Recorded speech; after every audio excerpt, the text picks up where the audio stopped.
Hello guys. Welcome to another video. In this video I gonna talk about B1 test for UK citizenship.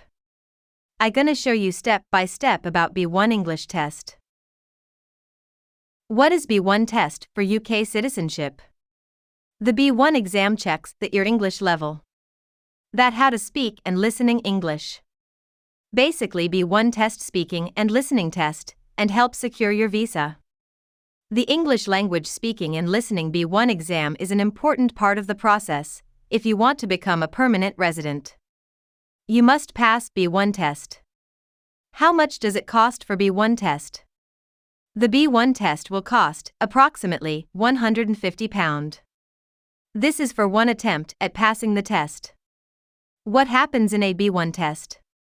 It is a 10-minute speaking and listening exam.